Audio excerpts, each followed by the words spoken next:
The Power Factor Show with Rick, Steve, and Caleb. Episode 71. You can find this podcast and others at Gun Rights Radio Network, gunrightsradio.com. Podcasting freedom. Brought to you by Safariland and Hodgdon, the gunpowder people. Hey, welcome back to Power Factor. Today I am joined again by John Larson and Jay Burleson. You guys are going to be regulars here in the program. So we get a raise? Yeah. Pretty soon you're going to be on the payroll. Yeah, you'll get twice what I'm getting, which is nothing. So today we're going to talk about trap shooting. Just to re-educate you, and I think it was episode 64, we talked about the different shotgun games, so I would go back and watch that again and primarily focus on the game of trap. Today we're going to just be talking primarily about 16-yard American trap. Jay, you're kind of an expert on all this. I've been kind of a hack here for the last couple of years, just playing off and on with trap, so why don't you take us through some of the finer points? Well, the biggest thing with trap is, like we talked about in the other episode, don't be afraid. If you've got a trap field nearby, come out, bring your shotgun, pretty much anything will work, and just hang around, meet some people, and introduce yourself and tell them you're interested in shooting. And just about every place I can think of, there'll be people that'll be happy to help you out, give you pointers, and show you how things are done on the range, and get you going on that, because it's a fun thing to do. Better than just standing there shooting at a plain paper target, I think. Yes, it is. Yeah. So one of these days we're going to hope to get Rick out here with his riot gun, and we'll take him through trap and skeet. So that should be quite interesting. A riot, perhaps. Yeah, it will be. That's wink, wink. So I think the idea here today is that we're going to take you through a round of trap at the different various stations. You're going to see some hopefully interesting video here of hat cam video. You can kind of get a feel for the leads. And there's not really a whole lot of leads in trap except for the corner targets. You'll get a couple angles, but for the most part it's pretty much a straightaway game. Trap, in my experience, I started out, like I mentioned before, pheasant hunting, and pretty much everything was hand-thrown clay targets that we did. But when we wanted to really practice in a range like this, we typically go out and shot trap and did it low gun, because that was simulating typically what we were seeing is pheasants flushing going away from you. We never hunted with dogs, so pretty much everything, you didn't know when they were going to jump, and usually when they jumped, they were going away. So it's a really, in my opinion, a good place for working on your flushing bird skills, so to speak, if that's your thing. And again, you can do it from a pre-mounted position, which you're going to see most people in shooting trap will do. But if you're actually working on your hunting skills, definitely go low gun. So, okay. Anything else to add? Otherwise, we'll get to it. So typically here, when you're entering a trap field, you want to make sure that you have your eye and ear protection on, and most important, open action on guns. So over and under type guns, you want the action open. If it's an auto loader or a pump gun or whatever, you want to make sure that the action is open on that, and typically either point the gun down or point the gun up. Pretty much the etiquette is that carrying the muzzle up or down. Don't be the guy who decides to walk onto a field with his muzzles pointed back like this, because one of the problems is you turn and mash people around that you can't see them. The typical etiquette is to have the muzzles down in front of you, buttstock toward the back. And whenever you're moving around anywhere in a range, that's pretty much the way you should move. Again, with a semi-auto or a pump gun, you want it up or down, but action open. No okay, this is the 16-yard trap field. 16-yard means that from where the shooting position is, which happens to be the front edge of the concrete here, you're 16 yards from the trap machine. The 5 positions, got post 1, 2, 3, 4, and 5. Basically the game with 25 targets, you end up shooting 5 shots from each of the 5 positions. So again here, you do not want to load your gun until you get into position. Typically in a trap field, the person at station 1 pretty much sets the pace for everybody, so they make sure that everybody's ready to go. When they are, we're set and we begin.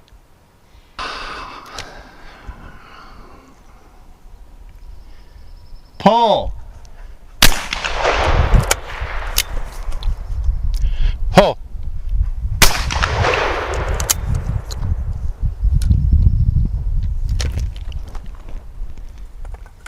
Pull!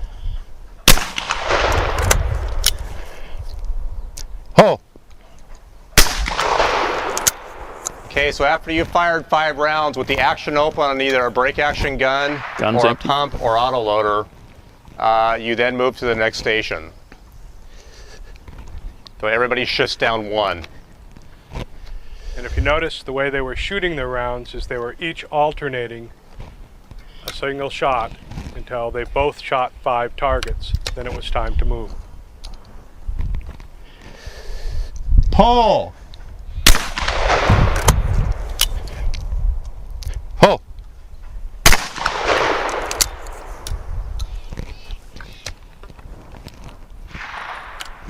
Pull!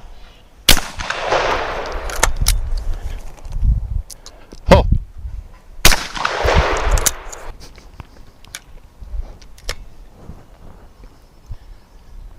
Pull! Pull. So are you happy now? Pull! Pull.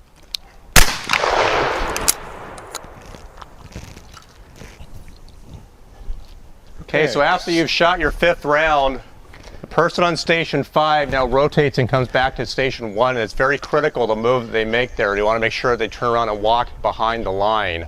And you probably want to turn away from the line around, so especially if you have a semi-auto or a pump gun, so you're not going to sweep it past anybody.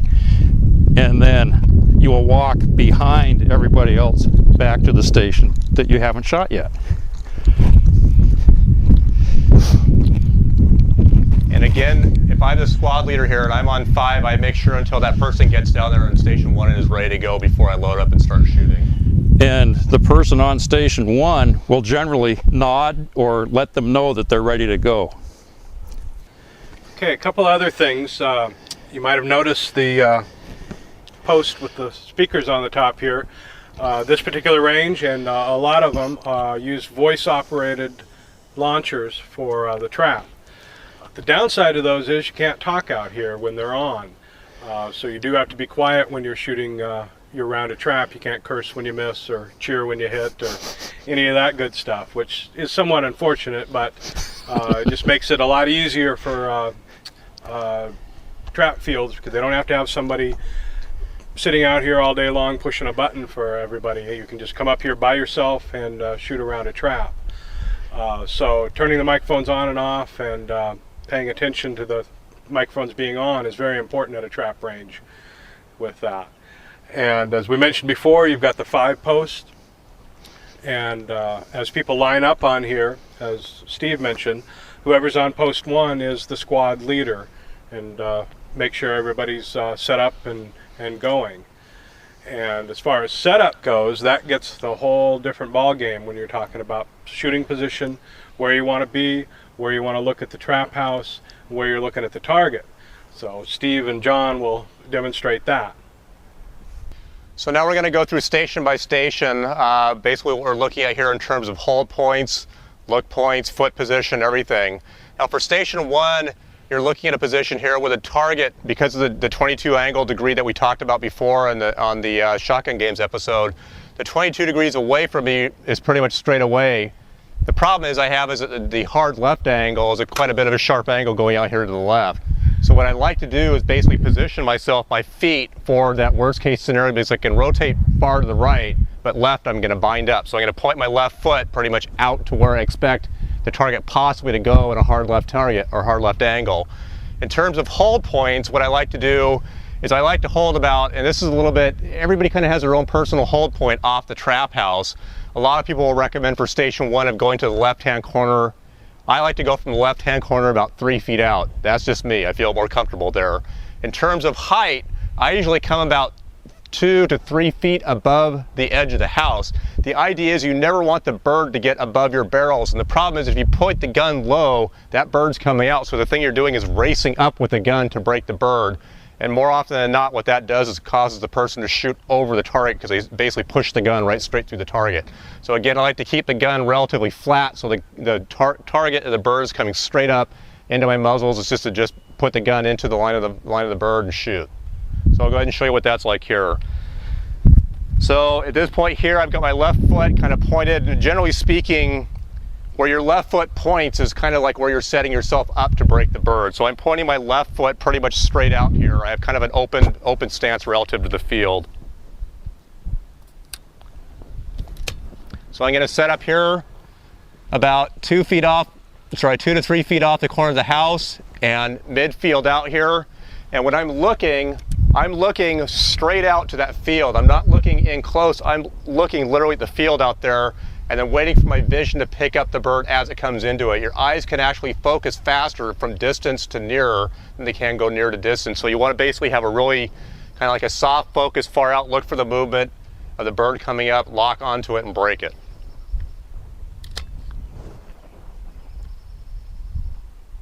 Pull. Nice break. Pull.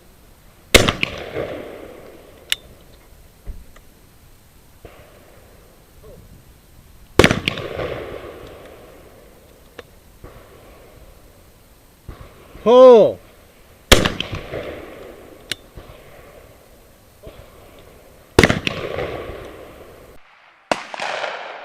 Pull.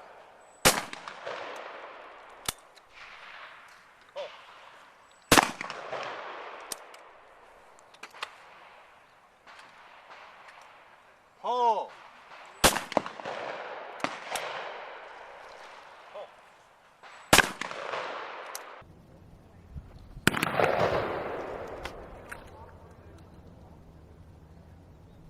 Pull. Pull.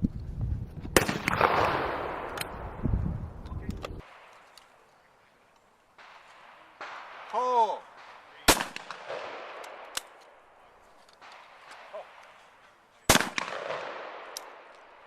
Station 2, Steve gave you some pointers on, where to stand, how to position your feet, how your body's going to be positioned, and where he's holding on the house. And just like all shooting sports and all individuals, it's different things for different people. When you go out and you really start playing at it, try lots of different things and see what feels comfortable to you and what works for you. There's a lot of people where Steve is about 3 feet above the house and outside on Station 1. I'll hold about 3 feet above the house on all the stations. I'll be about halfway between the center of the house and the left corner from Station 2. I can, because I'm right-handed, I can swing to the left pretty good. I don't move real good to the right. So I want my feet positioned, so if I get a hard right target from here, basically I'll come off of the house, see the target, and then just swing over to it fairly easy. It's not a big move. If it's going hard left from here, I can get there pretty easy. And then that works for me. One of the things that you noticed, John has a toe pad on his shoe to rest his shotgun on. You don't necessarily need a toe pad. Any good leather shoe will work, or any type of shoe will work so nothing happens to the barrel. You don't want to be putting it on the ground, and pretty much only the break open guns you can do that with. Semi-autos and pump shotguns, you don't want to be putting it down and pointing it down to the ground like that, just because if you accidentally have a shell left in it and it closes, you got a lot of problems. So keep the semi-autos and pump shotguns either pointed down range while you're waiting for a target, or pointed straight up. Break opens, you can rest on your toe like that without too much of a problem from any of the other shooters. And that's a habit I got into with the 9-pound trap gun. Yeah. So you don't want to be holding that when you got 4 other people shooting. So here we are at Station 3. Station 3 is probably the easiest technically target in the whole entire trap field because everything is the angles are pretty much right out in front of you. You're not going to look at any of the hard left or right angles. So at this point here, I'm going to hold straight over the middle of the trap house. Again, about 3 feet up with my eyes centered out at the hill out there, basically looking for the flash of the target. One thing I was also going to mention earlier is that you'll see in a lot of the shotgun games is that people will mount the gun, they'll have their finger on the trigger when they call pull. I just mentally, I cannot put my finger on the trigger until I'm ready to shoot the gun. So no matter whether it be skeet, trap, or anything, my finger's never on the trigger. I'm always planting it right down the side. I move my finger to the trigger basically when I'm ready to shoot. So just a fine data point. But the thing is, don't get freaked out if you see somebody in a position getting ready to shoot like this and call pull. It's very common you'll see people with their finger on the trigger before actually calling for a bird. So let's see how this goes here, station 3.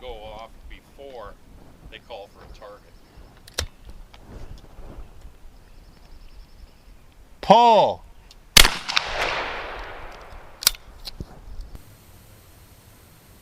Pull.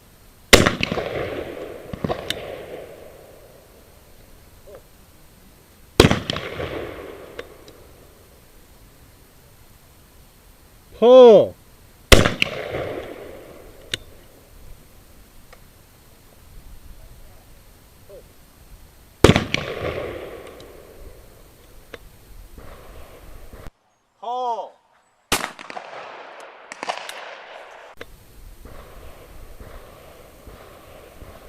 Pull. Pull. Pull.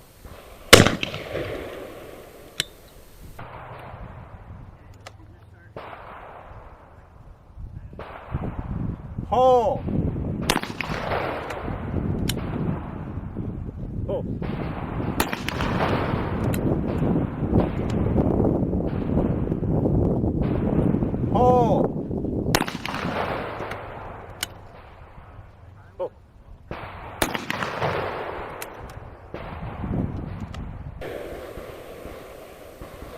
Pull.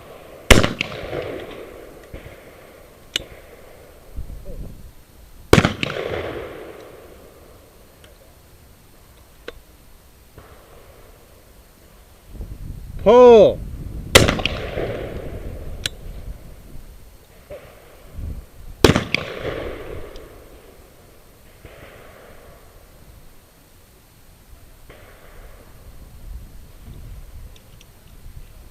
So at station 4, my stance changes more as I get over to station 5. I still want to just be able to look at that and then be able to swing back. So it's just a little bit different than the earlier stations to get over here. I also will still hold about 3 feet over the house, about halfway between the middle of the house and the right-hand corner. I think that's really about it. Oh. One of the things that I do that Steve does, which is different, is miss. And I'm good at that too. I will look back under the gun at the area below the muzzle and the front of the house and pick up orange leaving from there. Right. And then hopefully move the gun to the right spot so the target breaks. You know, it's a very good point, is that people will get themselves lined up in their mount position and they'll start sighting down the gun, using it like a rifle, and you don't want to do that. You want to shoot basically both eyes open. Your non-dominant eye or your weak eye or whatever basically looks under the barrel, looks for the target coming out. But again, you know, you're looking out there, you see that your vision's not being blocked by the gun or anything of that nature. Trap machine, which we'll see here in a little bit, is oscillating back and forth, and there's something called an interrupter in there, so you can't sit here and go, well, if I count, you know, to 3 every time, I know the bird's going to come out the same spot. It doesn't come out the same spot every time. So again, my angles here from station 5 are basically straight away over here, the left hand going away, which is going to be straight away from me here, or a hard right hand target. So you don't know what you're going to get, but again, I'm pointing my left foot kind of in the direction where I expect maybe the target to go. I can come back to the left easily, but basically my foot's kind of favoring the right hand angle if I get it. So let's see what happens here. Again, holding about 3 feet off to the right hand of the house and about 3 feet up. Pull. Just like I said, right hand breakaway target. Okay, you might have noticed that in the game of trap, most everybody starts with a mounted gun when they're calling for a target. If you are a hunter, it's good practice to practice like you're out in the field and do what we call a low gun mount. Now, a lot of people I see will stand there like this with a gun and call for a target. And what happens then, you're going to whip the gun up to try to get it up there and get onto the target, and it's not going to work very well. And also, when you're walking around hunting, you usually aren't carrying the gun like this. You want to carry the gun with the muzzle up, because that does two beneficial things. Number one, it gets the muzzle, if you do have an accidental discharge, it will go up hopefully harmlessly versus down in the ground in front of you where it might take a foot off or hit something hard and ricochet back. So low gun is basically when you get to the point of pulling the trigger, you're going to be in the exact same point as if you started with a high gun, mounted gun, and you're up there. So the goal is to get it right to this position, but from down here. So with the barrels up, the barrels are in your peripheral vision. So all you need to do is get your eyes on the target, your head will follow that. And as the target goes up, you're bringing the barrels up to the target and then just snapping the gun into your cheek. And right when the gun hits your cheek is when you pull the trigger. And you should be in the exact same spot as if you started with a mounted gun and you go up to it. We do have some video that you may or may not have seen yet on the actual trap machine throwing targets down there. So that kind of gives you an idea of what the machine, a professional grade machine, will be like compared to the old little tiny handsets that you find at the sporting goods stores.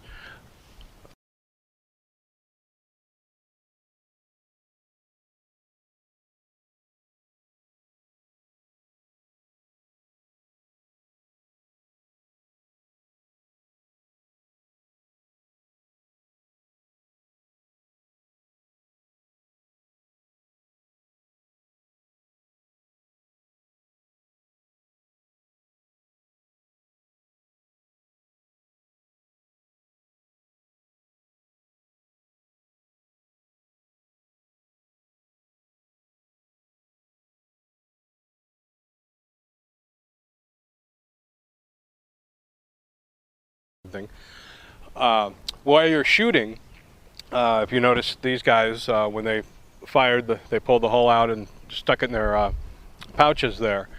Semi-autos and pump shotguns, sometimes they're going to launch them off and go.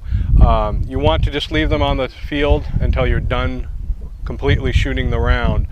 Rack the guns, then everybody comes up and cleans up after that point is always helpful for the next round of shooters, because you don't have hulls laying on the ground anymore and stuff like that. Yeah, you want to avoid picking them up while you're standing out there shooting, holding the gun and waving it around and stuff. For autoloaders, they actually make a shell catcher, which is really nice that you can put in there. So what happens is that and since this game is a one-round game, you're not firing doubles, but it fires the one round, the round goes to get ejected, and the shell catcher actually catches it in the ejection port, and you can just pull it out and stick it in your pouch. But I was going to say, when you were commenting about shells being kicked, I said there's nothing more fun than being next to somebody with an autoloader that throws shells a long ways and you're getting constantly pelted in the back as you're standing there getting ready to shoot. So a pump gun is not that difficult, especially something like an 870. Right, you can cup it. I get the gun and trap it, and then pull the slide back and catch the hull right outside the gun. Right. And as far as for handicap, we're not really going to do any handicap shooting, but the lines that you see on the trap field, which are a little faded here, those are 1 yard increments, and handicap basically, as we talked about in the game show episode, is based on your 100 targets. If you're competing, you get a handicap of distance back. So if you're a really good shooter, you're back further. But pretty much all the foot placement and things are all the same.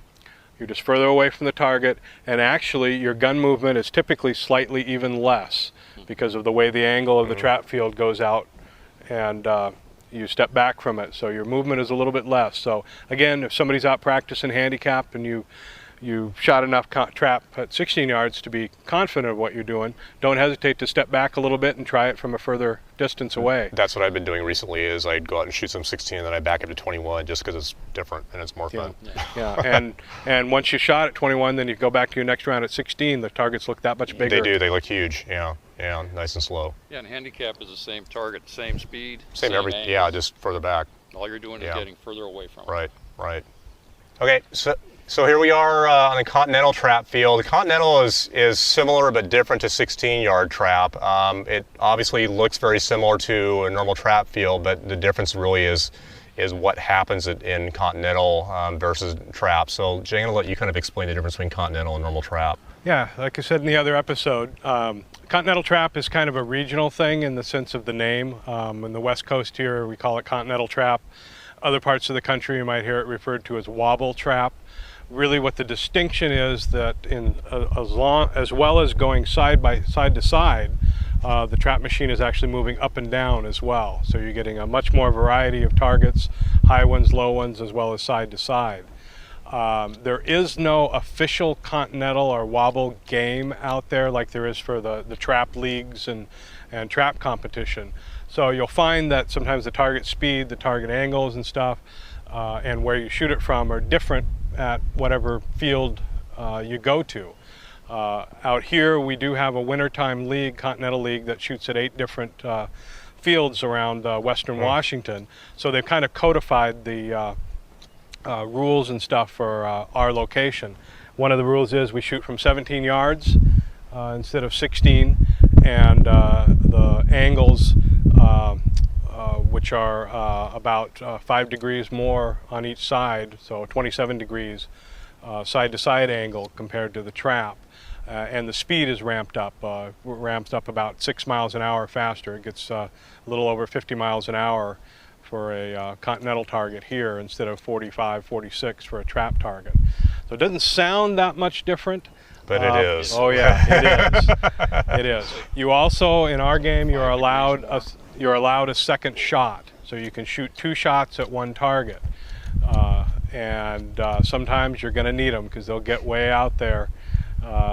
And you also have to be a little faster getting the first shot off because, again, the target's going faster, going further. So if you're real slow getting that first shot off, it's going to be way out there. The other thing, I don't know if you mentioned, but also not only the side to side, but the up and down. And I think that's the biggest thing you're going to see here in this is that the targets, instead of just, in normal trap, 16-yard trap, everything goes up, hits the same peak, and then drops every single time. Here you've got low ones, you've got high ones, and you start putting angles into that, and you get some really interesting shots. So yeah. It's actually a pretty good game to play for hunting too, because again, walk-up hunting, you never know. The quail's going to go left, right, straight up, hug the ground, stuff. So it gives you some good variety of hunting targets. It'll help you with those 50-mile-an-hour quail that you're going to run into. Rough grouse. Okay, so we'll give this go through this here, and you can get a feel for see what this is all about.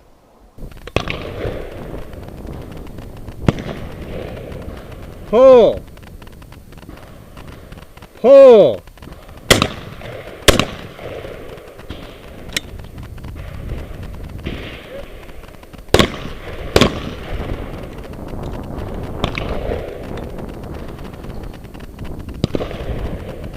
Pull!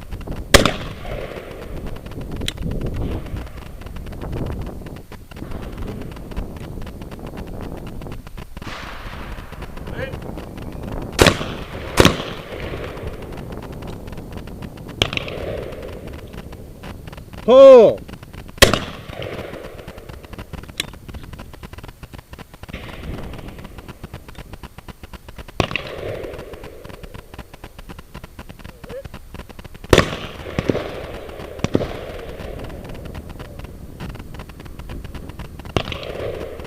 Pull!